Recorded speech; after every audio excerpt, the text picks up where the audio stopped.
especially thank Kathy for kicking me out of Little Theater, and DeFeo for always making me know my lights when I don't, and my advanced rep class. I did that! So, a little thing. In your sheets, I apologize for being upside down. I'm sorry, baby.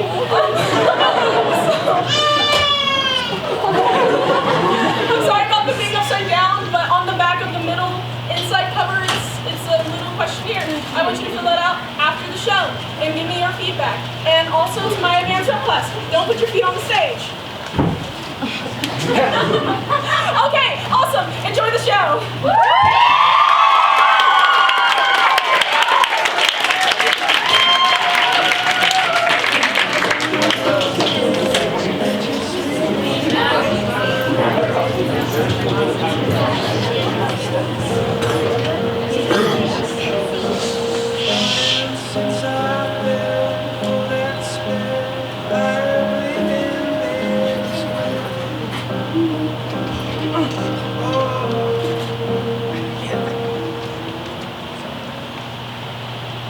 There's a lot more going on inside Susan Connor's head than you already know or even suspect.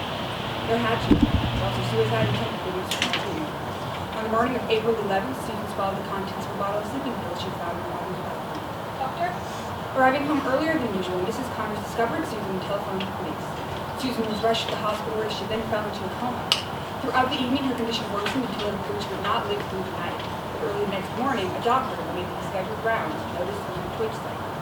For a moment, her pulse seemed to normalize, but then reverted back to its slow, dangerously slow rhythm. Susan, can you hear me? Are you sure she's been moved during the night? Yes, I told you. Now please tell me, what does this mean? Is she going to die? I'm afraid that whether she lives or dies is largely a matter of her own life. Now, would you mind going to the waiting room and let you know if we're in a chance? Susan, Can you hear me? I know you can hear me. Tell me you can hear me, Susan. I can hear you. Okay. Come on, sit up. I'm not dead. Not yet. Am I going to die? That's up to you. The other doctor said I wasn't going to make it. I heard it. How was she ever going to speak? You heard that? Yes, but it sounded so far away. I tried to answer them. It was like I was listening to them through the room on the telescope. Does that make sense? Perfect sense. Everyone is using it. Nobody inside you. What did you try to say to them? I wanted to tell them to go away. And then I didn't. Why? Why? Do you always answer questions when you're not just Do you? You're a very nice guy. Did you know that? Are you some kind of shrink? Something like that. Like I'm You said you. You did. Do you want to get out of bed? Can I? I thought I was going to die. I said those are keys. I don't understand. Don't you? I'm not a doctor, Susan, and I'm not a psychologist. If doctors came into that door right now, they'd just see you lying in bed. They wouldn't see you. Are you a magician? Something like that. I can show you things that are happening. Things that might happen. You mean like Scrooge and the ghosts? I don't say something like that. You're crazier than I am. Neither of us are crazy, Susan, and neither of us are real. You're really lying in that bed dying, and I really don't. This is ridiculous. You go away. Something like that. Are you afraid you might see something or turn around and follow me? No, of course not. Then what are you? Nothing. You want to just try? No obligation, no risk. There's plenty of risk. You might decide to live. Whenever you want. The machine comes up. If your pulse stops and the alarm goes off, the doctor will rush you in and you're about to have a heart attack. And what? The alarm is about to go off. But I...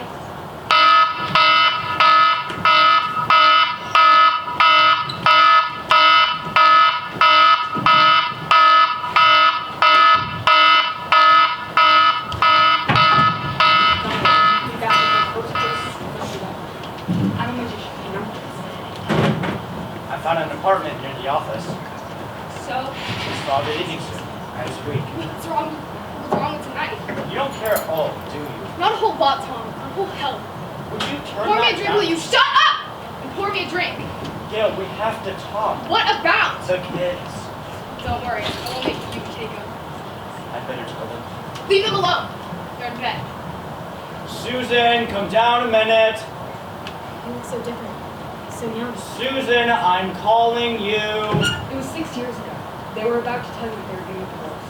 Did you remember? Susan, come down. Your father has some wonderful news to tell you. Susan, are you coming down or do I have to come up and get you? What should I say? No, sure. No. You let him. Yeah? Sit down, Susan. Have you finished your homework? I was working on the home. Why are you calling me? That's what we wanted to talk to you about. You see, sometimes married people don't get along too well. They fight a lot. Keeps me awake. Keeps me awake too. Don't you love mom anymore? Yes, Susan, I still love your mother. But we don't want to live with each other anymore. I don't understand. I'm going to live by myself for a little while. Well, what about me? You'll stay here and help Mommy take care of your brother and sister. Don't you love me? Yes, of course. Susan, what are you doing? Where are you going? Susan, where are you going? Leave me alone. Susan, how do you feel? Talk to me, girl. How do you feel? Hurt. Hurt how? Hurt, alone, deserted. He doesn't love me. That's not what he said. Mom's a drunk and he never loved me. Your mother is an alcoholic. Look at her. You didn't know that before? No. I just noticed now for the first time. Does it surprise you? How was I to know? So they were divorced. Is that when you started writing poetry? Not quite. Do you remember this? I hate my mother. I hate my father. I hate all parents who big father. It's embarrassing. That was the first thing I wrote. At least it rhymes.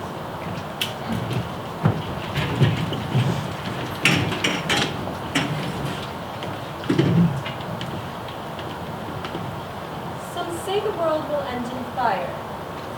Some say in ice. From what I've tasted of desire, I hold with those who favor fire. But if I had to perish twice, I think I know enough of hate to say that for destruction ice is also great and would suffice. Susan, this is interesting. Would you mind explaining to me how you see nuclear holocaust and the destruction of the ozone layer in this poem? I thought you said poetry is subjective. I didn't say you were wrong. I was just curious as to your thought process. I wrote about Robert Frost. Would you like to hear? Yes, I think that. I sit in a dark, dingy classroom. The strangers around me seem to dinosaur. They seem more interested in where a comma is placed than how I feel. You call that a poem? Yes? It doesn't even rhyme. Does it have to? When you begin to study poetry, yes, it must rhyme. It's the only way to learn form. I'll try again. Class, Susan Connors has decided to express her thoughts on Robert Frost in a poem of her own. Susan, would you like to share with the class, please? Miss Douglas, I don't think that... Now, Susan, there's nothing to be embarrassed about. Does your new version rhyme? Yes, it rhymes. Then I'm sure your classmates would love to hear you read. Some folks say that Robert Frost would write a poem for any cost. Some folks say that Fire and Ice would have been cheap at twice the price. I say that though a hit, this poem of his just ain't worth it. Susan! I'm sorry, Miss Douglas. I was going to write garbage, but it wouldn't have rhymed.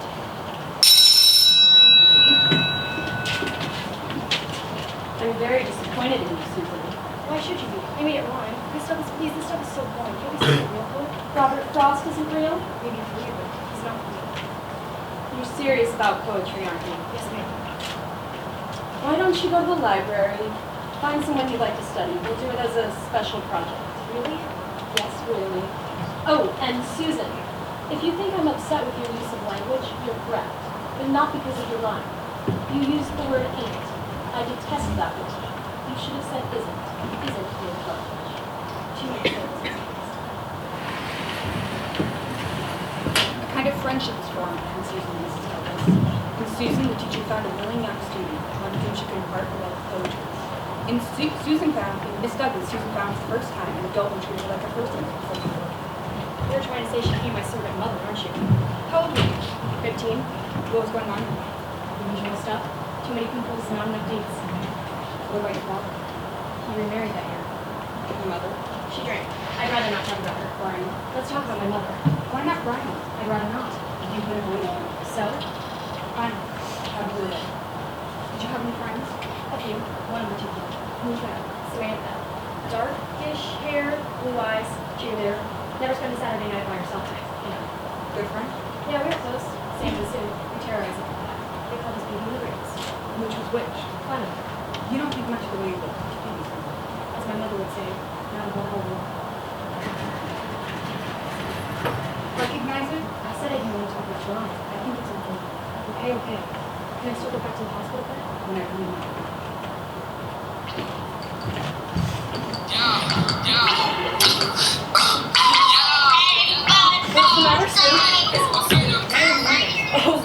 up. Did you see that guy I was dancing with over there? Do you recognize him? No, why should I? That, my dear, is Brian Pasternak. He's practically a god in Central. I have a feeling he'll be asking me out soon. Who's that girl who's dancing with over there? Which one? The one with the dark-ish hair? Oh, the dark-ish hair. That's Susan Connors. Cute, isn't she? Yeah. Your lover's leaving, Sam. No! What's wrong? You know he called you. I never gave him my name. He wants to know your name last round, right? I guess. You going now? You can go on. I'm gonna stay a bit.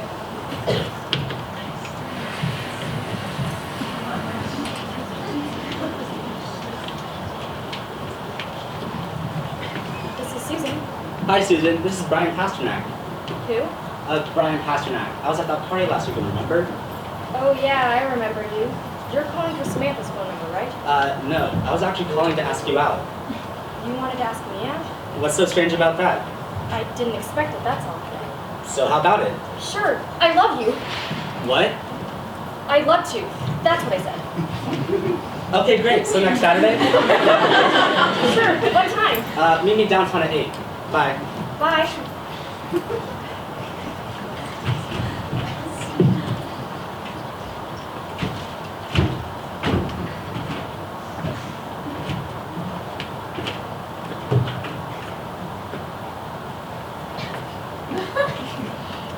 Excuse me. Do you know what time it is? My watch stopped working. Almost 8:30. Thanks. Is your name Brian? Yeah. How'd you know? We both go to Central. Oh, really? My name's Susan Connors. Hi, Susan. Wait, what did you just say? I said my name's Susan Connors. No, you're not. Honest. Is this some kind of a... I knew it had to be this. We've never met before, have we? At that party 2 weeks ago, you danced with my friend Samantha. Tall, dark-ish hair? That's the one. Scotty! What?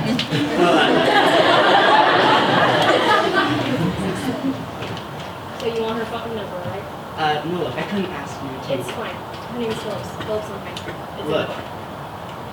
It's fine. Susan? Yeah? Would you like to go on a date with me and get a soda or something, please? Why? Maybe you're thirsty? You feel sorry for me. No, I don't. Look, I asked you on a date, and you came down to meet me. Let's at least have a soda. You really want to take me somewhere? Yeah. Look, there's a place around the corner, okay? Okay.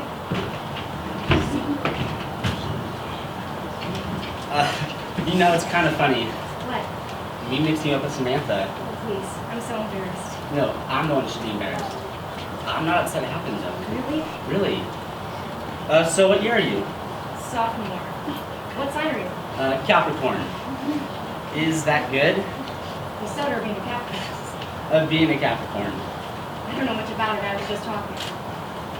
So look, would you like to go do something with me next weekend? Go see a movie? Yeah. What's so funny? Samantha's gonna die when she hears it. Did Samantha die? She wasn't too pleased. We just stopped hanging around together. You were hurt by that, weren't you? So you and Ryan became quite item. We went out a lot. We fell in love. But you were only a sophomore, and he was a Capricorn.